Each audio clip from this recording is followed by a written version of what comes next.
The Institute for Financial Literacy is a collaboration between MoneySense, the National Financial Education Program, and Singapore Polytechnic International. The Institute is the outreach arm of MoneySense. We conduct free and unbiased financial education programs for the public.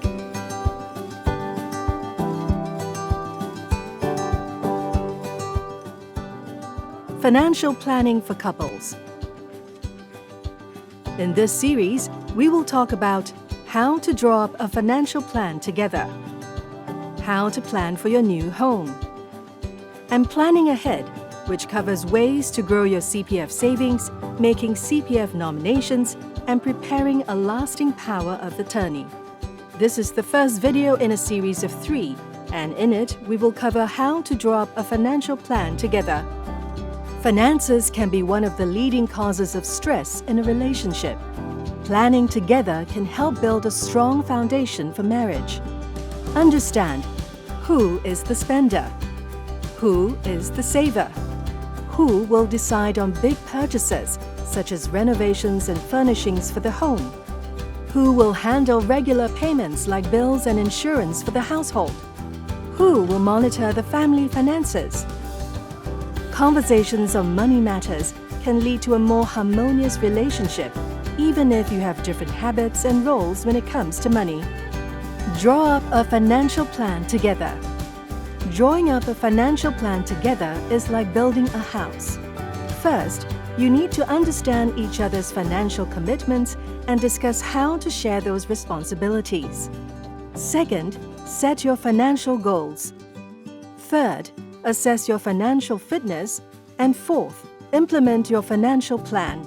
Also, remember to monitor and review your plan.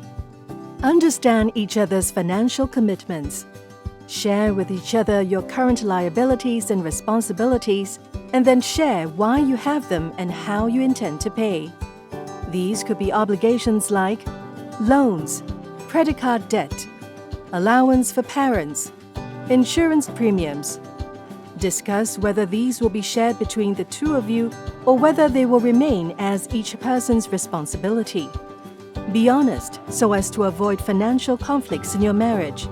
This will also allow you to better plan your goals together. What are some financial responsibilities that can be shared with your partner? Here are some examples: home loan, home insurance, renovation expenses, utility bills, conservancy charges, groceries. Discuss the shared expenses you have as a couple and agree on how you can each contribute. How to better manage your finances together. Have you considered setting up a joint account, or will you maintain separate accounts, or maybe use both?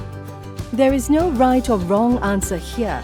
It all depends on how the two of you want to manage your finances and your individual preferences. Joint account.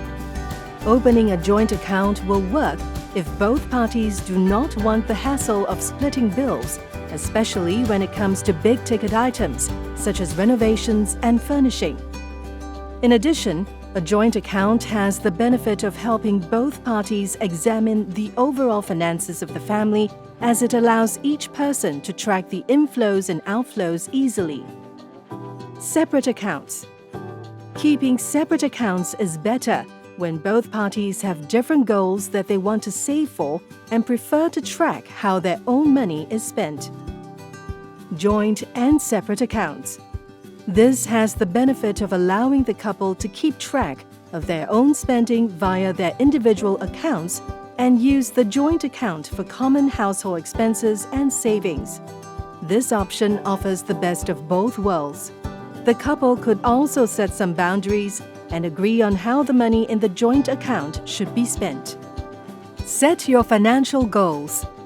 A quick way to help you identify and set your financial goals is to use the SMART method, which stands for specific, measurable, achievable, realistic, time-bound. These are goals that you wish to attain in the future, such as saving enough to get married, buying a home, paying for children's education, saving for retirement. Here are some items when saving for wedding expenses: registry of marriages fees, banquet and venue, gifts and dowry, wedding bands, wedding gowns and suits, bridal makeup and hair, wedding photos, flowers, bridal car. Remember to keep in mind other financial commitments. Plan together and agree to set a budget. Avoid borrowing to pay for wedding expenses.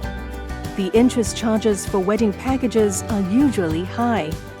This table illustrates John and Jane's smart financial goal, which is saving for wedding expenses of $40,000 in 2 years' time.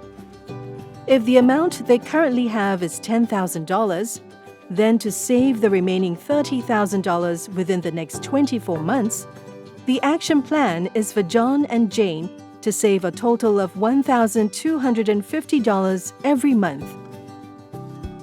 Assess your financial fitness using financial ratios.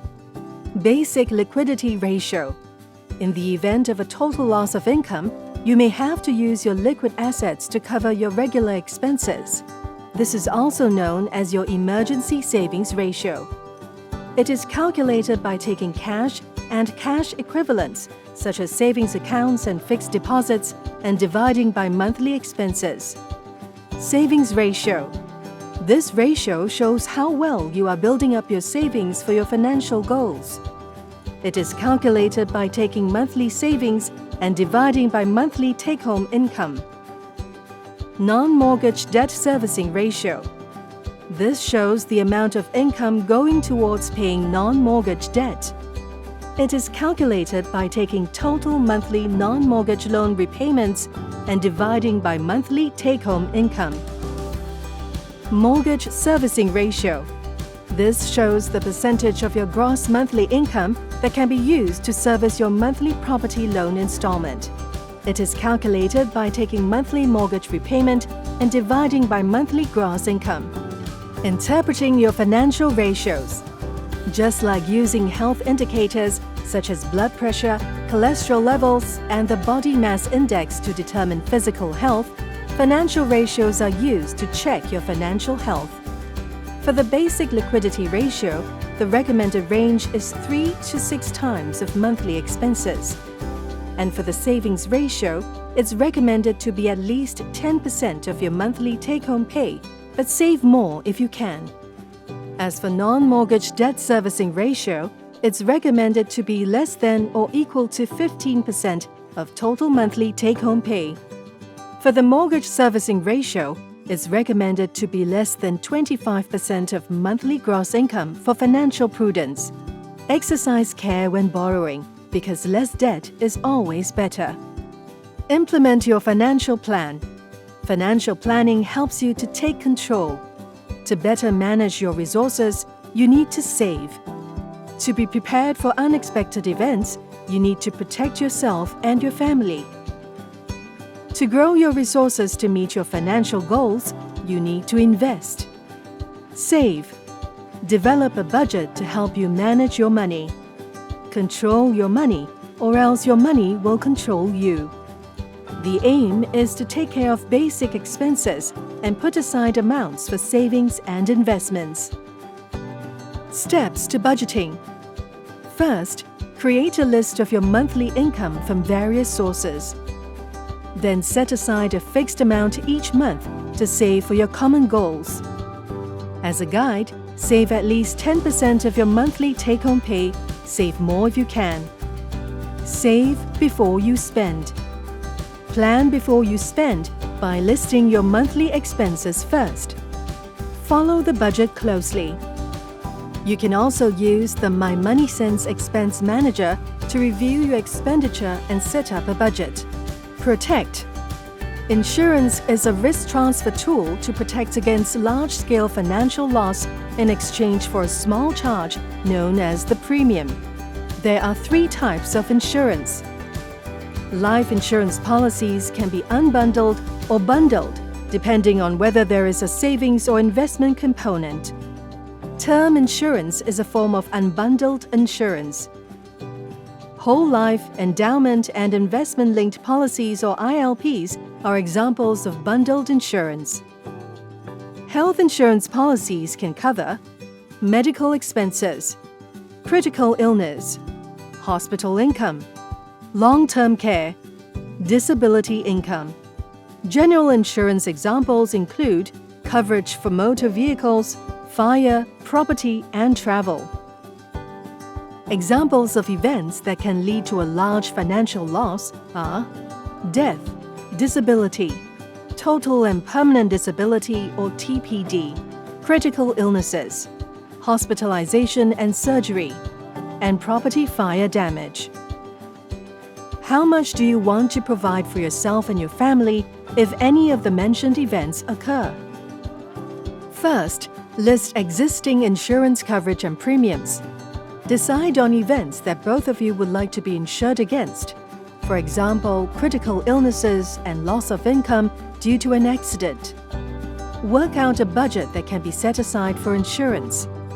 As a guide, spend not more than 10% of annual income on protection needs. Consider insurance policies that will meet both your needs and budget. Review your insurance policies regularly. When managing insurance needs as a couple, these are things to consider.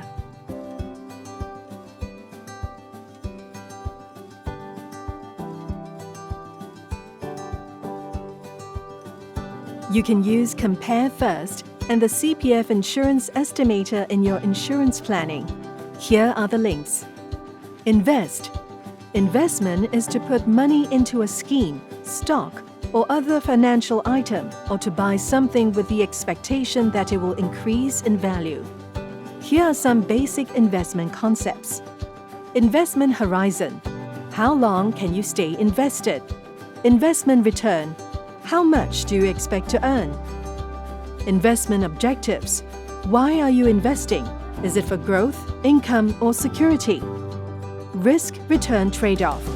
What is your risk profile?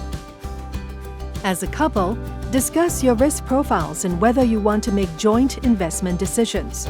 This will influence whether you open joint or individual investment accounts.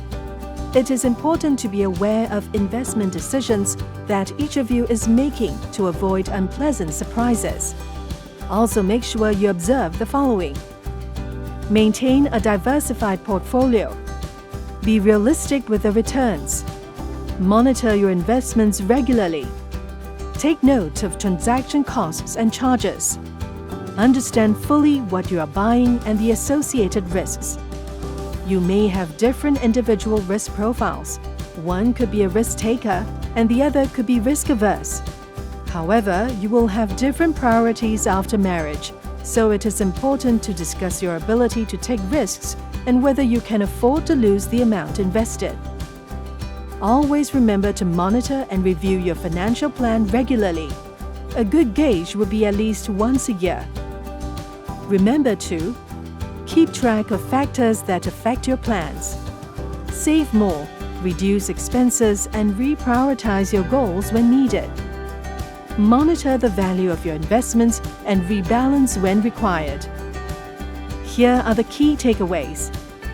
Set smart financial goals together and save for these goals. Review insurance needs and coverage regularly. Invest according to your risk profiles and only with money that you can afford to lose.